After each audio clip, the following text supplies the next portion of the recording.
béni ce matin. La chapelle de l'Évangile vous souhaite la bienvenue à son programme d'exhortation et d'évangélisation dénommé le réveil indispensable. Et ce programme se poursuit avec l'apôtre Kubali Daouda. Ce matin, nous allons voir un autre sous-thème de la parabole que Jésus nous a donnée. Nous allons parler toujours du Fils prodigue, mais avec ce thème précis. Ici, je meurs de faim. C'est le thème que nous allons avoir ce matin. Et quel est l'objectif de ce message? Quelle en est la portée que Dieu veut manifester? C'est d'abord le fait que nous arrivions à découvrir jusqu'à quel point Dieu et son action, Dieu et son autorité sont totalement et plus qu'indispensables dans notre existence.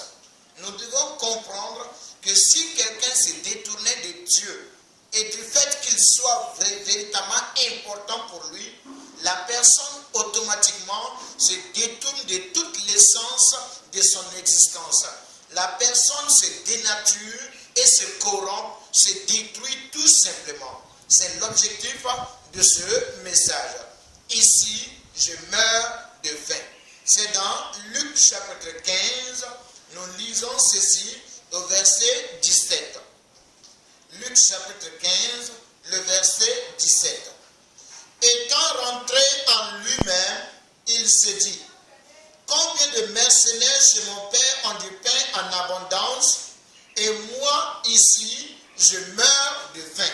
Gloire à Dieu. Étant rentré en lui-même, il se dit: combien de mercenaires chez mon père ont du pain en abondance, et moi ici, je meurs de faim. Ici, c'est l'indication donnée au sujet du lieu où se trouvait le jeune homme.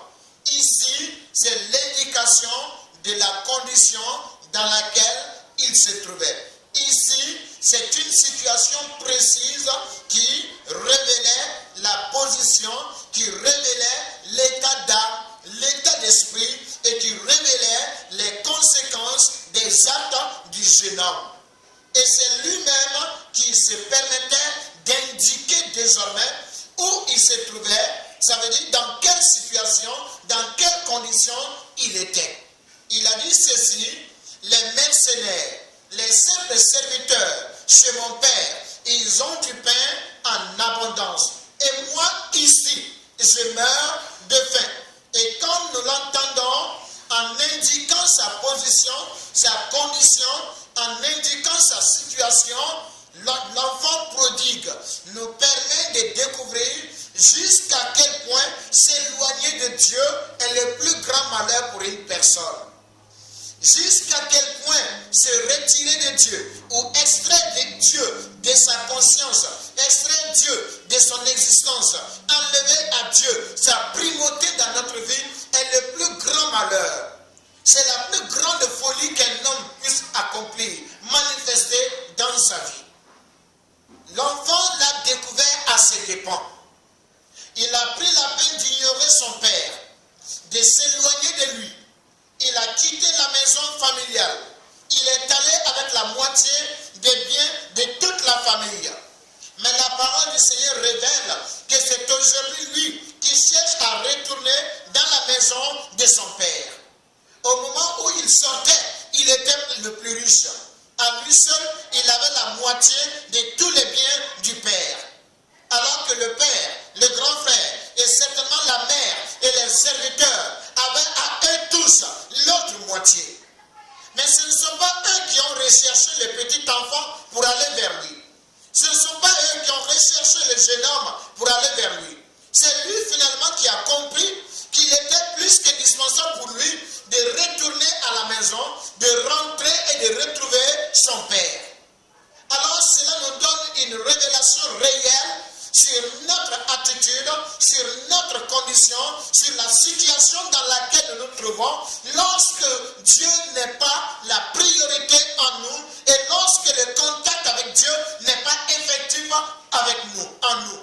Si notre esprit n'est pas en contact avec Dieu, si notre âme n'est pas soumise et impactée par le Seigneur, si notre corps n'est pas utilisé par l'Esprit de Dieu, nous sommes comme ce jeune homme dans ce cas précis. Alors nous dirons aussi, ici, je meurs de faim.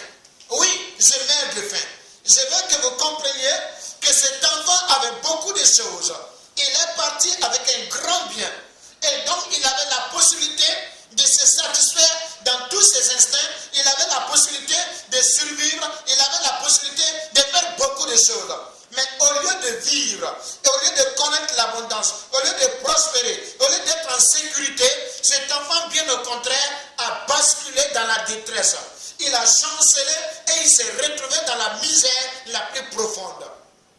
Frère, sœur, tu peux nier beaucoup de choses, mais tu ne peux pas empêcher qu'elles soient réelles. Non, ce n'est pas possible. Je disais à des personnes un jour, je disais, si le chien se levait le matin, au lever du soleil, commençait à aboyer pour refuser que le soleil aille se coucher, il va aboyer toute la journée, mais il n'empêchera pas la couche du soleil pour autant. Il en est ainsi de chacun de nous, pour tous ceux qui veulent forcément nier de leur cœur et de leur esprit, nier dans leur intelligence l'existence de Dieu, la primauté, l'importance capitale de Dieu pour eux. Tous ceux qui veulent nier dans leur existence le rôle primordial du Seigneur pour eux, ils peuvent le nier autant qu'ils peuvent, mais ils ne pourront pas empêcher que cela soit effectif, que cela soit manifeste et que finalement ils arrivent à le reconnaître. La parole du Seigneur a dit, au nom de Jésus-Christ, tout genou fléchira, dans les cieux, sur la terre, en bas de la terre. Ce qui signifie que quel que soit le temps, quel que soit le lieu, quelle que soit la circonstance, on finit par se rendre à l'évidence qu'on ne pouvait pas se retirer de Dieu, qu'on ne pouvait pas nier, on ne pouvait pas voiler l'existence de Dieu et surtout la relation qu'il a avec nous et que nous devons avoir avec lui. Cet enfant s'est éloigné avec les biens de son père. Et voici la condition dans laquelle il se trouve.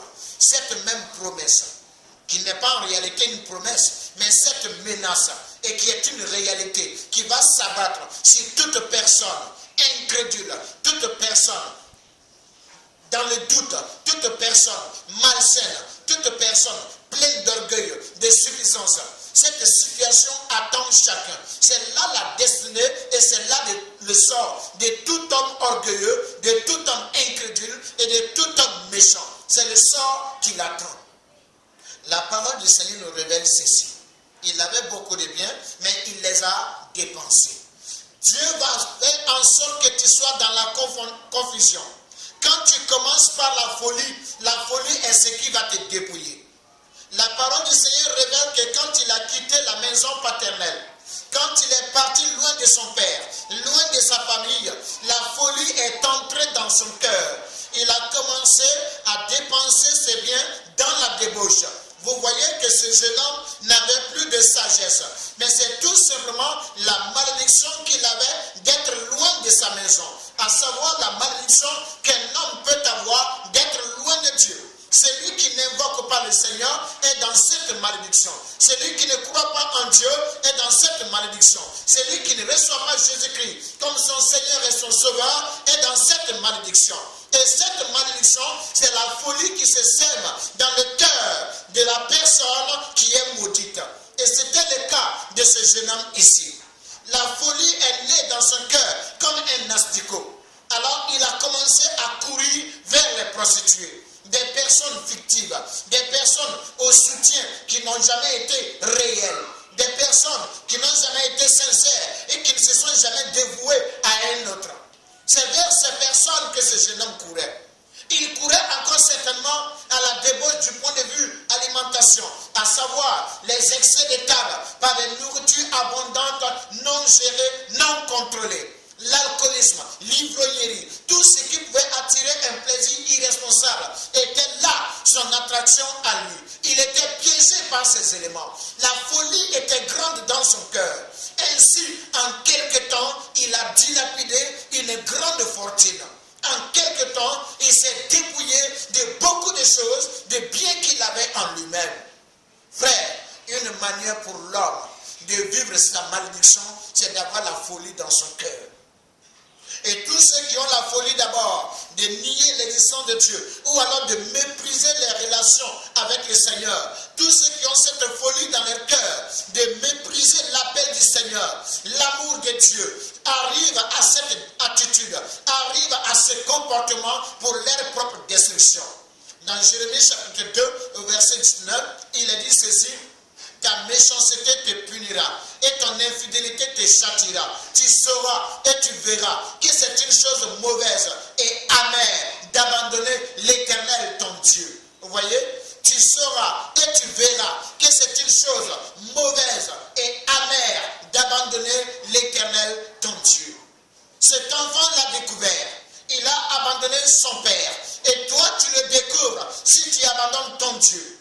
Si tu abandonnes ton Seigneur, si tu abandonnes ton Sauveur, c'est lui qui t'aime et qui se révèle à toi. C'est lui qui va jusqu'à opérer la voie la plus profonde, la plus mystérieuse pour te sauver. En se soumettant à la mort, lui qui est vainqueur à tout jamais, lui qui vit éternellement, qui est allé jusqu'à accepter la mort pour que tu vives. Celui-là, si tu te détournes de lui, cette folie va te détruire certainement. Ici, je meurs de faim. Pourquoi? Parce que j'ai fait de la folie. C'est ce que cet enfant sait maintenant. La folie dans son cœur. Un autre élément par lequel cet enfant se serait obligatoirement retrouvé.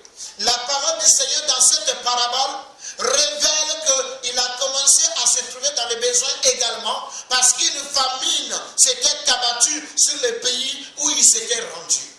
Le ciel réagissait donc contre lui. Et quand nous lisons ceci dans le livre de Deutéronome, voici ce que nous découvrons. Deutéronome au chapitre 28, il est écrit ceci. Deutéronome 28, voici ce que nous lisons au verset 23. Le ciel sur ta tête sera d'airain, et la terre sous toi sera de fer. Je reprends cette lecture. Deutéronome 28, le verset 23. Le ciel sur ta tête sera d'airain, et la terre sous toi sera de fer. À savoir que désormais la providence t'aura échappé, et les circonstances vont concourir à ton malheur. Et beaucoup de personnes ne savent pas qu'en faisant la folie de s'écarter de Dieu, elles commencent à s'exposer à ce genre de malédiction, où désormais les circonstances se réunissent et agissent contre eux. Je connais une histoire d'un homme qui avait assez de biens. Il avait beaucoup de camions, il avait véritablement beaucoup de machines pour faire certains travaux, certains chantiers. Il avait des marchés et son argent augmentait de jour en jour. Ses biens croissaient, ses activités prospéraient et pour cet homme, tout allait bien apparemment. Jusqu'à ce qu'on ne sache pourquoi, ni qu'on ne sache comment, les situations ont commencé à se renverser. Ce jeune homme s'est retrouvé dans une situation où ceux qui devaient conduire les camions ont commencé à être des personnes de mauvaise foi. Il était obligé de renvoyer beaucoup de personnes. Là où il obtenait les marchés, les gens ont commencé à lui tourner le dos. Malgré toute sa bonne volonté, malgré toute son implication, malgré l'énergie qu'il déployait, malgré les fonds qu'il essayait de déployer afin d'obtenir les marchés, alors tout cela lui avait été refusé. Le ciel était devenu terrain. Son esprit avait pris un coup. Sa condition avait commencé d'abord à se stabiliser avant de commencer à reculer, à se dégrader. Tout ce qui ne grandit pas finit par diminuer. Tout ce qui ne s'augmente pas finit par diminuer. C'est ainsi que ce jeune homme a commencé à sombrer dans la dégradation de ses biens. Au fur et à mesure, il perdait ses moyens jusqu'à ce qu'il soit comme ce jeune homme, le fils prodigue, qu'il commence à sentir qu'ici, il meurt de faim. Le ciel peut réagir contre vous. Vous n'avez pas le contrôle du ciel. Satan peut manipuler le ciel contre vous. Mais Dieu est celui qui a le contrôle parfait du ciel. Et si Dieu ne vous approuve pas, si Dieu décide de réagir contre vous, si par amour pour vous, il veut vous prévenir maintenant, pour que vous puissiez vous réveiller comme ce jeune homme, que vous puissiez rentrer en vous-même, Dieu peut décider de faire du ciel de l'airain contre vous, Il peut le sécher sur vous. Mais tout cela, c'est dans le but que vous découvriez la réalité, la vérité de laquelle vous êtes sortis. Il est important pour vous de prendre conscience de l'amour de Dieu maintenant, de prendre conscience de la grâce du Seigneur qui vous donne la vie abondante et la vie éternelle. Il est important de le découvrir. Le ciel peut être terrain. Il est dit que la maison qui a été bâtie peut recevoir la pluie sur elle.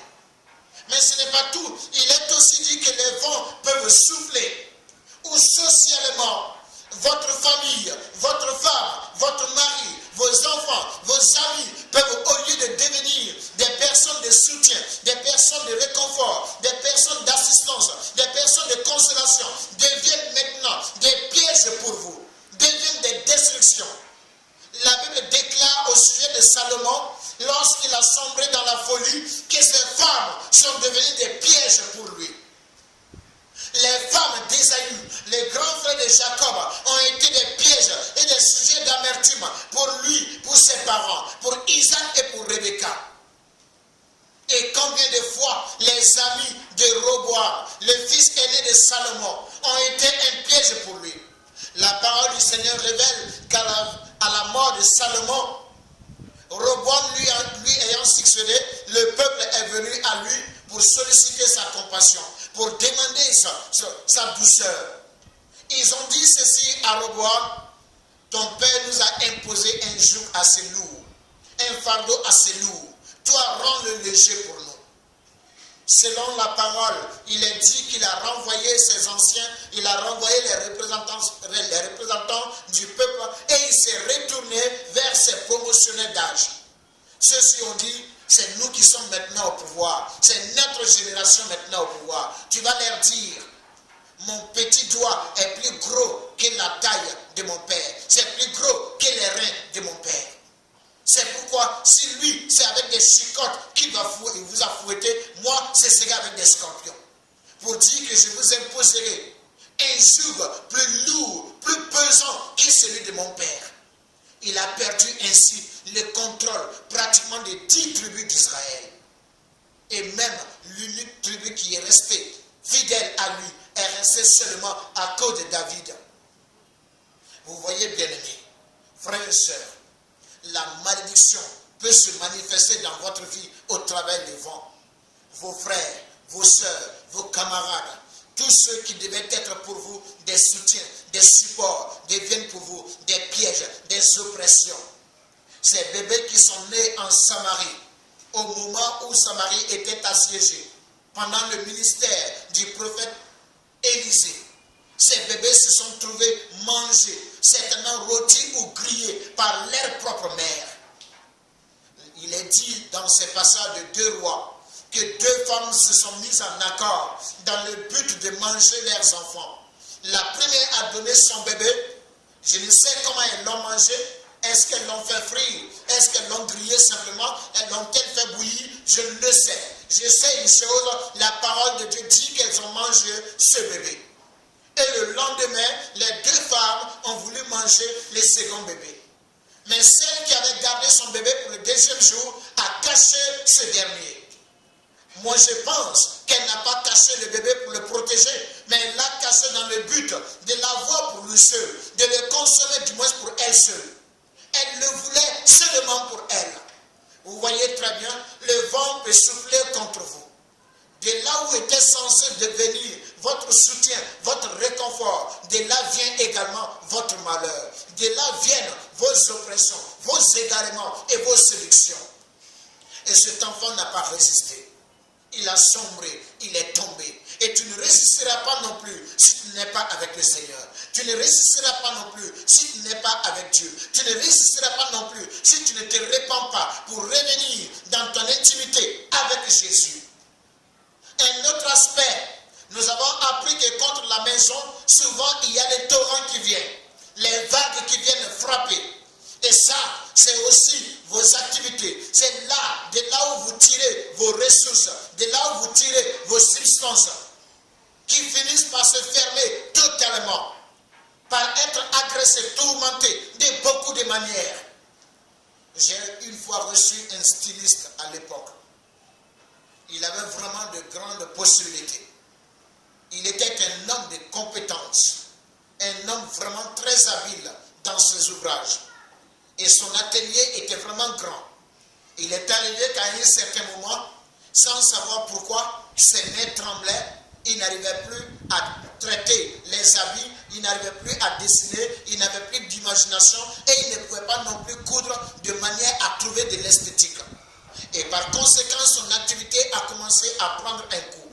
Tous les clients se plaignaient désormais de ses ouvrages. Et chacun trouvait qu'il avait totalement changé et qu'il était dans le déclin, qu'il était dans la déchéance totale. Cet homme était chaque jour dans l'amertume. Parce que son sol ne le supportait plus. Son sol ne lui produisait plus rien. La Bible dit que du sol doit venir le salut et la délivrance. Du sol doit venir la bénédiction et la grâce également. Mais de ton sol, que viendra-t-il si tu n'es pas en bon terme avec Dieu? Que viendra-t-il si tu n'es pas en bonne condition avec le Seigneur? Voilà donc le problème. Ce que je vais souligner pour chacun de nous, c'est que tout ce dont on est comblé peut partir d'un moment à l'autre, par quelques circonstances que ce soit. La folie de notre cœur, la réaction hostile du ciel, le mouvement violent destructeur du vent, ou encore le sol rebelle à notre vie. Cela peut arriver. Mais un autre fait est de noter qu'on peut ne pas encore en être dépouillé, mais se sentir quand même dans la famine. Cet enfant a découvert qu'il n'y avait plus personne pour lui apporter des conseils. Il n'y avait plus personne pour lui apporter de la chaleur. Il n'avait plus d'affection. Les bienfaits de son papa qu'il a méprisés dans le temps, il ne les ressent plus. Il ne les vit plus. Il ne les voit plus. Il a pris conscience que cela était indispensable, très important pour lui. Mais ce n'était plus là. Je vais vous dire une chose. Dieu vous a créé de sorte à être indispensable à votre âme. Il vous a créé de sorte à être indispensable à votre esprit. Vous pourrez vous gaver de toutes les nourritures de ce monde. Vous pourrez vous gaver de toutes les eaux, de toutes les boissons de ce monde. Vous pourrez vous vêtir de tous les gens d'habits de ce monde. Mais il restera toujours quelque chose qui vous manquera. Vous ne connaîtrez pas la paix naturelle et véritable. Vous ne connaîtrez pas la paix inébranlable et éternelle. Vous ne connaîtrez pas la joie spontanée et naturelle. Vous ne connaîtrez pas la joie innée et continuelle. Vous ne la connaîtrez pas. Parce que cette joie et cette paix ne peuvent venir que du fait que Dieu est en vous. C'est pourquoi Jésus-Christ, en répondant à Satan, a dit ceci: l'homme ne vivra pas de pain seulement, mais de toute parole qui sort de la bouche de l'Éternel. Vous pouvez donc manger, vous pouvez boire, vous pouvez vous habiller et habiter dans la maison la plus grande, la plus magnifique possible, mais vous sentir encore dans le vide, vous sentir encore dans l'incertitude, dans l'angoisse, dans l'inquiétude, vous sentez encore l'insatisfaction, vous tenir chaque jour. Vous sentez que quelque chose vous manque. Pourquoi les hommes peuvent-ils arriver jusqu'à prendre 1, 2, 3, 4 femmes? Salomon en a pris jusqu'à 1000. Pourquoi des personnes peuvent aller jusqu'à être infidèles encore à cette femme? Après avoir pris une multitude de femmes, il est encore infidèle à ces femmes. Il y a l'insatisfaction qui rentre toujours son âme. Pourquoi des gens mangent? Pourquoi des personnes qui sont encore riches continuent de spolier les autres, continuent en utilisant cette même richesse qu'ils ont comme un pouvoir et continuent d'extorquer aux autres leurs biens? Pourquoi ne sont-ils jamais comblés? Pourquoi ne se sentent-ils jamais en sécurité? Pourquoi ne se sentent-ils jamais dans la paix véritable? Mais parce que ce n'est pas par l'argent qu'ils ont été créés. Et dans leur création, ce n'est pas avec la disposition de l'argent qu'ils devaient être satisfaits. Non, ce n'était pas ça. Dieu a fait en sorte que c'est lui qui est en toi. La parole du Seigneur révèle qu'après avoir créé Adam, après l'avoir formé, Dieu a soufflé dans les narines d'Adam un souffle de vie. Mais ce souffle est venu de Dieu. Il ne l'a pas pris d'ailleurs. C'est un souffle venu de ses poumons à lui. Si vous voulez que je le dise ici comme un être humain. C'est la valeur, c'est la présence, c'est la nature intrinsèque de Dieu qui a fait vivre Adam. Et ce souffle est en chacun de nous. De sorte à ce que sans Dieu, ce vide reste toujours. Il est peut-être comblé par autre chose. Alors vous voyez, mais au-delà de tout cela, que vous ayez perdu vos pieds ici, et que vous ne l'ayez pas perdu encore, vous le perdrez certainement. Et vous allez prendre conscience que vous avez perdu quelque chose de très important en méprisant Dieu dans votre vie. Vous savez, la parole du Seigneur révèle également au sujet d'un homme, le mauvais riche. On dit qu'il menait joyeuse vie chaque jour. Entendant par joyeuse vie les fêtes qu'il organisait, les consommations abusives d'alcool ou encore de nourriture sous quelque forme que ce soit, les richesses extravagantes qui se manifestaient chez lui, dans sa maison. C'était là la joyeuse vie dont on parle. Et la parole du Seigneur dit qu'un jour, il est mort et il fut enseveli, il fut enterré. Je vais vous assurer d'une chose. Si l'on sait que vous êtes enterré, ne serait-ce qu'avec de l'or, on ira dépouiller votre tombeau. On aura pillé là où vous êtes enterré. Vous ne pourrez pas garder ce que vous avez ici éternellement. Non, cela va se défaire de votre vie. Cela va vous abandonner à certains moments. Jésus a dit ceci. La vie vaut plus que la nourriture et le corps vaut plus que le vêtement. À certains moments, vous serez débarrassé de vos vêtements. Et à certains moments, vous serez débarrassé de tout ce qui est instinct de survie au travers de la nourriture. Vous en serez définitivement dépouillé. Et il y a une église qui pensait que tout allait bien chez elle et qui se disait riche lorsque Jésus l'a reprise en ces termes. Voici ce que nous lisons dans Apocalypse chapitre 3, les versets 17 et 18. Apocalypse chapitre 3, les versets 17 et 18. Parce que tu dis, je suis riche, je me suis enrichi et je n'ai besoin de rien. Et parce que tu ne sais pas que tu es malheureux, misérable, pauvre, aveugle et nu, je te conseille d'acheter de moi de l'or éprouvé par le feu, afin que tu deviennes riche, et des vêtements blancs, afin que tu sois vêtu, et que la honte de ta nudité ne paraisse pas, et un collier pour oindre tes yeux, afin que tu voies. Alléluia, gloire à Dieu. Vous voyez, pendant que vous pensez que vous êtes vêtu, chaudement vêtu, pendant que vous pensez que vous êtes élégamment vêtu, pendant que vous pensez que vous mangez à votre faim, que vous buvez selon à votre soif, que vous arrivez à étancher votre soif, pendant que vous pensez que vous êtes comblé de tout ce qui est aisance et réconfort, le Seigneur vous voit comme un malheureux qui va sombrer définitivement dans un destin tout triste, le destin le plus malheureux, le plus funeste et qui n'aura plus jamais de remède. Cette église courait à sa perte.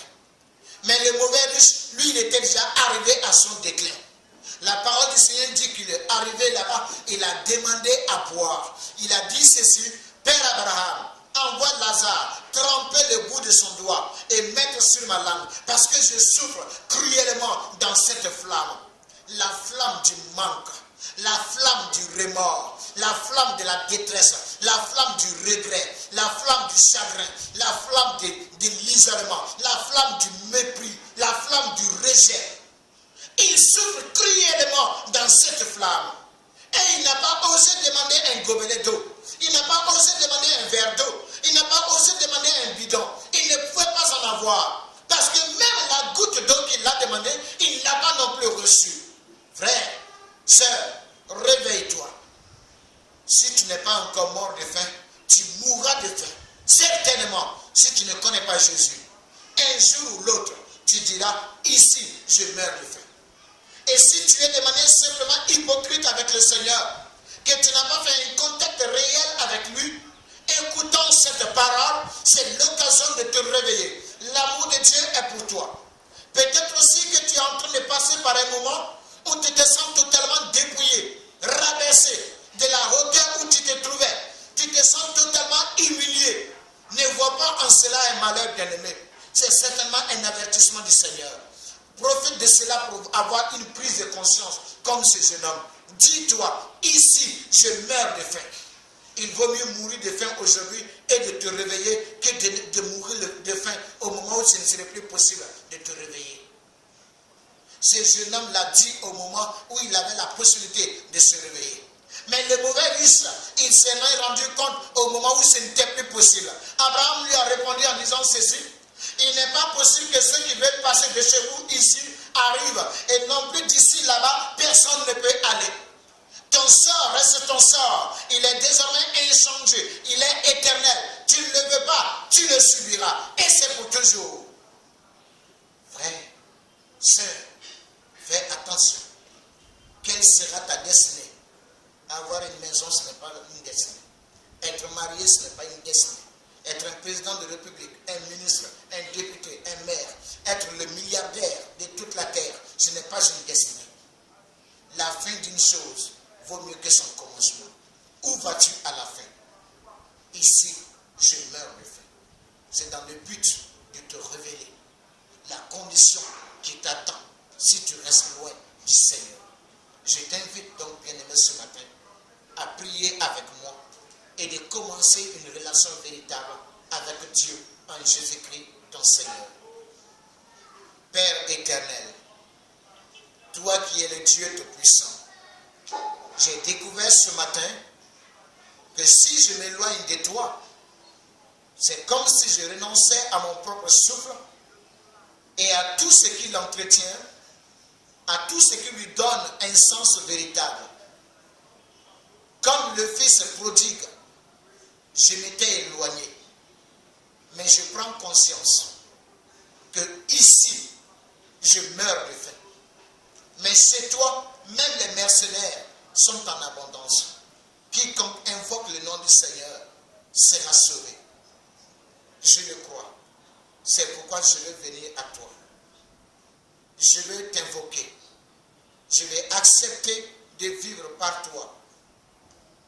Je veux croire et je te demande d'ouvrir mes yeux, de me donner la foi en ton Fils Jésus, afin que son sacrifice soit pour moi l'occasion, la possibilité du pardon de mes péchés, de ma délivrance, de mon rachat et de ma bénédiction, parce que je suis retourné à la famille. Merci Dieu Tout-Puissant, au nom de ton Fils Jésus. Amen.